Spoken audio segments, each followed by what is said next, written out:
The other thing you do is also you focus on what we call emotional engagement. You try to make sure people come along with you really, really well. Now, that's part of the process of making sure that what you deliver gains momentum. Have you noticed that as we've been going through this session, I keep mixing stories and statements and stories and statements? Have you noticed me doing that? Why do you think I'm doing that? Engagement. I'm playing a trick on you. Absolutely, engaging you. Let me let you on a secret. Does anyone, no, not enough grey hair here. Does anyone here remember 4.5 million years ago? I was there. Okay. 4.5 million years ago, when you went around the offices of Barnardo's, what you found was not people sort of saying, I'm a regional manager. No. They were all called hunter-gatherers. That was what they did for a living. They go out hunting and gathering.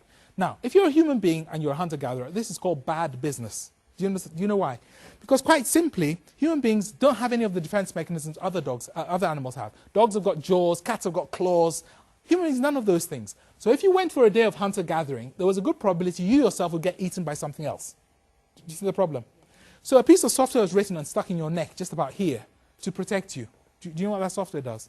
As you go out hunting and gathering, okay, it checks for change. It goes, is everything the same? Is everything the same? Is everything the same? Relax. You with me? Because it's everything. That's what it's doing. And when everything's the same, it relaxes. What about if it says, is everything the same? And then all of a sudden the ground shakes and the birds fly into the air. Do you know what instantly they did? Run. How did they know they should run? The software kicked in. And the software does its thing fantastically. What it basically does is, it says, ugh! Okay? It says something horrible has changed. Locally to me. And it assumes that change is a threat to your security, and the first thing it does is it switches your logic circuits off. Why is it important to have your logic switched off? You haven't got time to think. Thank you. The people who, when the ground was shaking, they went, oh, I wonder what that is. Is it Brontosaurus the raptor? I don't know. Should we get together and discuss it? They're all dead. They're extinct. You with me? We Hikos ancestors ran away. Logic off. Second thing it does is it then switches all your emotions on. Woomph. Yeah? Usually fear, pumps you full of drugs, legal ones, and then usually what happens at that point is people run away. Then later, when they get their breath back, do you know what they did at that point? The drug level went down, the emotional level went down, they felt less frightened, and the logic came back on. And then they discuss it. We could have killed it with our pointy sticks. I'm not sure. What about that? You with me? Now, you told me leadership was required because of change.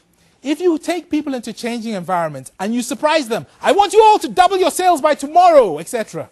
What do you think is going to happen? They're going to go into this. You must have gone into a meeting recently where somebody announced something, surprised you with something. These days we're sophisticated. You didn't leap up and run out of the room, did you? You sat there, but your stomach was, ooh, and your palms were all sweaty. Did that happen to you? Yes? Okay. We get the same response. And then when you start to try and speak, what you discover is your logic circuits are off. And that's why in the car driving home, you always say, I wish I'd said. You with me? So what we've got there is effectively a really key thing which stops people moving forward. So if you're going to lead people and you go around surprising them or trying to challenge them, basically they'll go into this mode here and they'll react to you emotionally. If someone's reacted to you emotionally, can you win with a logical argument? No, it doesn't work, does it? Try it at home. Your other half says, you don't love me. Say, yes, I do. I can prove it. I remembered your birthday. Does it work? No.